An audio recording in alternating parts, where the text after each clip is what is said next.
सन 1931 जब चंद्रशेखर आज़ाद की शहीदी हुई तब देश में भगदड़ मच गई। इस भगदड़ में अंग्रेज़ों ने एक लोगों से भरी हुई ट्रेन को आग लगा दी। ये ट्रेन जलती हुई कंकालगढ़ स्टेशन पर रुकती है, जिसमें 1300 यात्रियों की मौत हो जाती है। उसके बाद इस कंकालगढ़ स्टेशन से कोई भी ट्रेन नहीं गुजरी और किसी ने भी रेलवे स्टेशन पर स्टे नहीं किया और कोई भी किसी भी गाड़ी पे यहाँ से सफ़र नहीं करता था। लेकिन एक दिन रमेश ने इस स्टेशन पर स्टे की और उसके साथ जो कुछ हुआ वो आगे इस कहानी में हम आपके साथ शेयर करेंगे। सो बने रहें हमारे साथ। अगर आपने अभी तक हमारे चैनल को सब्सक्राइब नहीं किया तो प्लीज़ सब्सक्राइब कर लें, इससे हमें मोटिवेशन मिलती है। चलो शुरू करते हैं।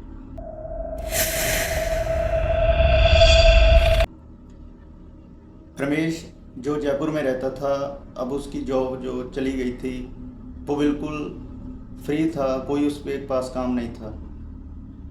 तभी वो सोचता है कि उसको किसी गांव में जाके स्कूल में पढ़ाने की कोशिश करनी चाहिए ताकि उसको काम मिल जाए और वहाँ के बच्चों को शिक्षा के साथ जोड़ा जाए। ऐसा ही उसको किसी गांव के बारे में पता चला जहाँ पे एक किसी टीचर की ज़रूरत थी, वो था कंकालगढ़। लेकिन रमेश इस गांव के बारे में कुछ ज़्यादा नहीं जानता था। बस उसे इतना पता था कि उस गांव में एक स्कूल है जहाँ एक टीचर की ज़रूरत है। रमेश को भी ऐसा लगा कि ठीक है, जब तक उसके पास कोई जॉब नहीं है तो वहाँ जाके वो स्टे करेगा और बच्चों को पढ़ाएगा और इससे उसका जो दिनचर्या है वो भी हो जाएगा और थोड़े पैसे भी आने शुरू हो जाएंगे। वो कुछ लोगों से बात करता है, लेकिन जो भी लोग उसकी बात सुनते हैं तो उसको यही कहते हैं कि जब तक तुम भूखे ना मर जाओ, जब तक तुम्हारे पास रहने के लिए खाने के लिए कुछ ना बचे, तब तक इस गांव में मत जाना। उनका मतलब सीधा साधा ये था कि आप इस गांव में ना जाओ। लेकिन रमेश को समझ नहीं आ रहा था कि ये लोग ऐसा क्यों बोल रहे हैं। लेकिन उसकी मजबूरी थी, उसके पास काम नहीं था, इसलिए उसको जाना था उस गांव में और वो चल देता है। उस गांव में कोई ट्रेन भी नहीं जाती थी, कोई बस भी नहीं जाती, इसलिए उसने अपना बाइक उठाया और उसने सोचा कि मैं अपने बाइक से ही उस गांव में जाऊंगा। वो उस गांव में पहुंच जाता है, लेकिन उस हैरानी की बात यह थी कि उस गांव में उसको कोई भी दिखाई नहीं दे रहा था। कोई भी लोग रोड पे नहीं दिख रहे थे, गलियां सुनसान थी, सब अपने अपने घरों में थे। ये देख के बहुत हैरान रह जाता है। कोई कोई लोग, एक दो लोग जो अपने काम से लौट रहे थे, सिर्फ वो ही दिखाई दे, लेकिन वो भी किसी से बात नहीं करते थे। एकदम शांति थी, चुप थे सभी लोग। वो कई लोगों से पूछता है यहाँ पे ट्रेन नहीं आती, लेकिन कोई उसका जवाब नहीं देता। वो इधर उधर घूमता रहता है। वो उस होटल में पहुंचता है जहाँ उसकी स्टे थी। वो उस होटल में पहुंच के पूछता है कि यहाँ इस गांव में इतना सन्नाटा क्यों है।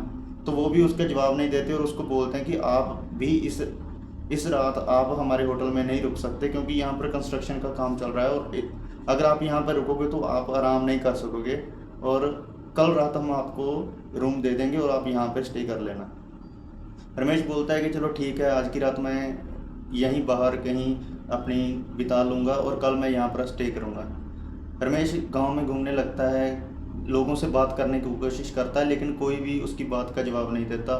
सभी चुप थे, सुनसान गलियाँ, बिल्कुल सुनसान गांव था। तभी वो स्कूल के पास पहुंचता है जिस स्कूल में उसकी जॉब लगी थी, उसने पढ़ाना शुरू करना था। वो देखता है कि उस स्कूल को भी ताला लगा हुआ है। वो हैरान रह जाता है कि सभी घरों को ताले लगे हुए हैं, सभी स्टेशन पे ताले लगे हुए हैं और इस स्कूल में भी ताला लगा हुआ है जिस पर उसको पढ़ाना था। वो हैरान रह जाता है। वो सोचता है कि कोई उसके साथ इतना भद्दा मजाक कैसे कर सकता है। वो मन में सोचता है कि वो वापस चला जाएगा, ऐसा मजाक उसको पसंद नहीं है। वो वापस जब जाता है देखता है कि उसके बाइक के दोनों टायर पंचर हो चुके हैं, किसी ने उस दोनों टायरों को पंचर कर दिया था। वो हैरान रह जाता है, बहुत परेशान होता है और उसको उसको गुस्सा भी बहुत आ रहा था। लेकिन कोई भी इंसान वहाँ पर नहीं था। वो अपना गुस्सा किस पे उतारे, किसी को कह नहीं सकता था, क्योंकि अगर कोई होता तो उससे बात करता तो उसको वो बोलता कि ऐसा क्यों किया, लेकिन वहाँ पर तो था ही कोई नहीं। तभी वो एक पेड़ के नीचे बैठ जाता है। उसके बाद उसके पास एक बुजुर्ग आके बैठता है और वो अपना टिफ़िन खोलता है और कुछ खाने लगता है। वो रमेश को पूछता है कि खाओगे? रमेश उसको जवाब देता है कि नहीं, मैं नहीं खाऊंगा। लेकिन रमेश उससे ये पूछना चाहता था कि स्टेशन ऐसा क्यों है, यहाँ पर ताला क्यों लगा हुआ है, स्कूल को भी ताला लगा हुआ है, लोग यहाँ की बात क्यों नहीं करते, सब चुपचाप क्यों हुआ, इतना सन्नाटा इस गांव में क्यों है। लेकिन वो बुजुर्ग उसकी बात की कोई जवाब नहीं देता, उसकी बात का कोई भी रिस्पॉन्स नहीं देता, बस उसकी तरफ देखे जाता है।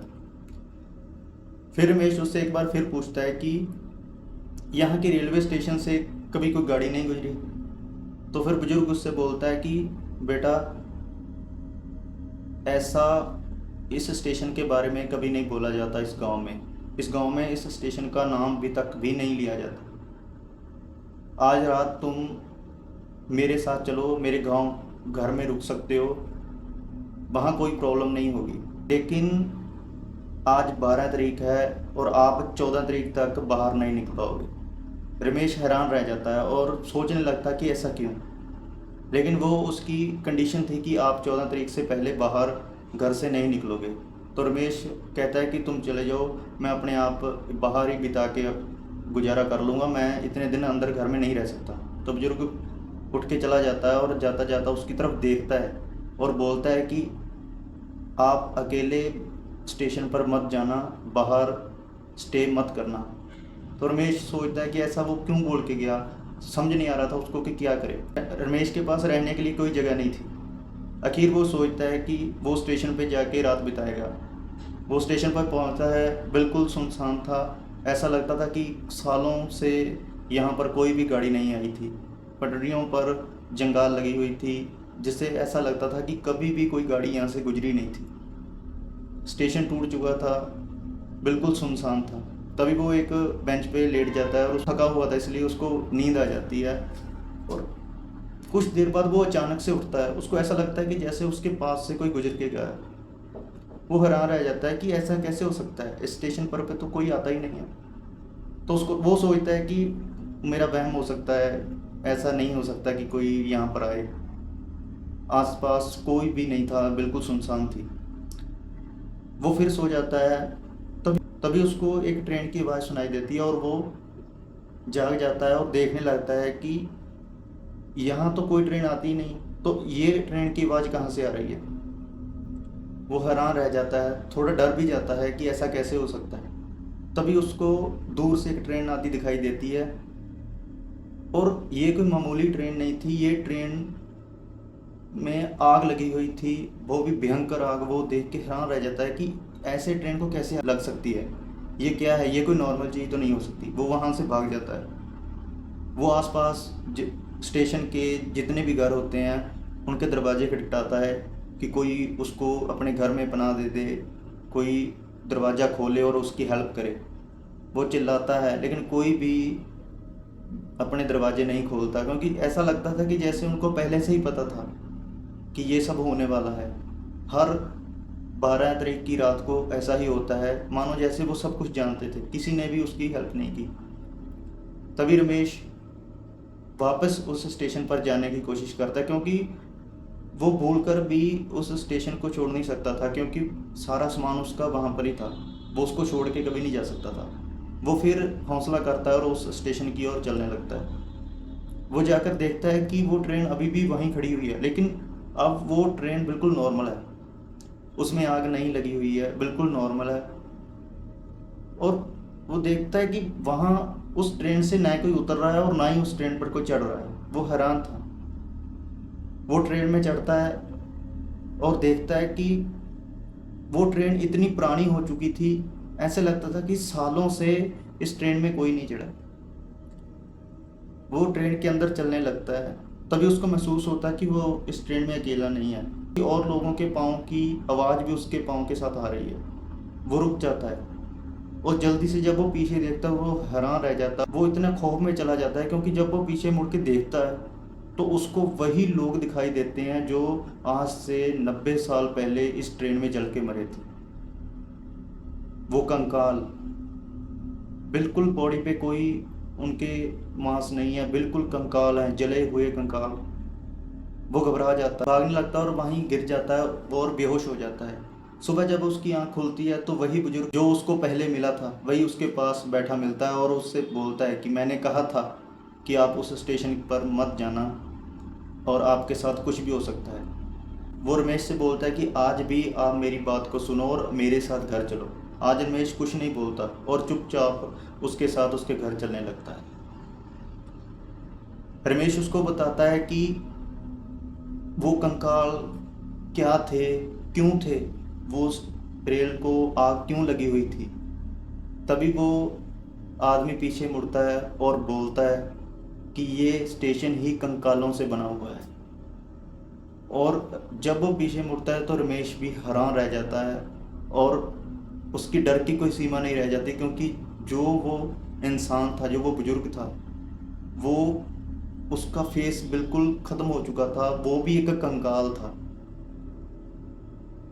ऐसे लगता था कि जैसे किसी कंकाल ने कपड़े पहने हों। उसके बाद रमेश की कोई खबर नहीं है। 14 तारीख होती है, गांव वाले फिर से अपने घर से बाहर निकलते हैं, अपना काम करते हैं, सब कुछ जैसे कि नॉर्मल हो जाता है। स्कूल भी लगने लगता है, स्कूल खुलता है, सब प्रिंसिपल आते हैं, टीचर्स आते हैं और वो भी सोचते हैं कि आज किसी नए टीचर ने आना था और वो उनको फ़ोन भी कर रहा था। प्रिंसिपल भी गांव से पूछता है कि कोई ऐसा इंसान देखा जो इस स्कूल के बारे में पूछ रहा हो, क्योंकि एक नए टीचर ने आना था। तो लोग बताते हैं कि हाँ, ऐसा एक व्यक्ति था जो इस स्कूल के आसपास था और स्कूल के बारे में पूछ रहा था, लेकिन उससे बाद उसकी कोई खबर नहीं मिली और ना ही उसको किसी ने देखा।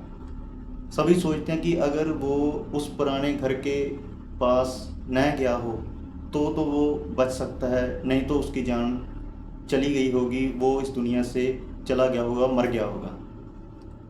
वो स्टेशन की तरफ चलते हैं और स्टेशन के पास जो घर थे वहाँ से पूछते हैं कि क्या आपने यहाँ पर ऐसा कोई आदमी देखा। तो वो लोग बोलते हैं कि हाँ, रात को एक व्यक्ति दरवाज़ा खटखटा रहा था लेकिन हमने नहीं खोला, क्योंकि ये आम बात हो गई है, उस रात कोई ना कोई ऐसा आता है जो किसी न किसी को लेके चला जाता है। सभी उस पुराने घर की ओर चलने लगते हैं और देखते हैं कि उस घर के बाहर दरवाजे पे शूज़ पड़े हुए हैं और वो शूज़ रमेश के थे। रमेश इस दुनिया से चला गया था, सबने यही मान लिया और ना ही उसके बाद रमेश की कोई खबर आई और ना ही किसी को दिखा। ये खबर पूरे गांव में फैल गई। ये कोई पहली खबर नहीं थी, पहली बार ऐसा नहीं हुआ था। इस गांव का इतिहास एक सच्ची घटना है। कंकालगढ़ में ये एक सच्ची घटना है। जब चंद्रशेखर आज़ाद की शहीदी हुई 1931 में, तब लोगों में भगदड़ मच गई और अंग्रेज़ों ने इस विद्रोह को दबाने के लिए एक लोगों से भरी हुई ट्रेन को आग लगा दी और वो ट्रेन इस कंकालगढ़ में आके रुकी थी, जिसमें 1300 लोगों की जल के मृत्यु हो गई थी। उसके बाद यहाँ कोई भी सफ़र नहीं करता, कोई भी इस स्टेशन पे आता नहीं और कोई भी गाड़ी यहाँ से नहीं गुजरती, क्योंकि कहा जाता है कि आज भी वो 1300 कंकाल इस गांव में घूमते हैं और जो भी उस 12, 13 और 14 तारीख की रात को यहाँ पे आता है उसको मृत्यु नसीब होती है और कोई भी गांव से बाहर नहीं निकल सकता। ऐसे बहुत सारे केसेस हैं, बहुत सारे गांव हैं जहाँ पर ऐसी घटनाएं अक्सर देखी जाती है। अगर आपके पास भी ऐसी कहानी है, आप भी इस ऐसी घटना के बारे में जानते हैं, तो हमारे साथ शेयर करें। धन्यवाद।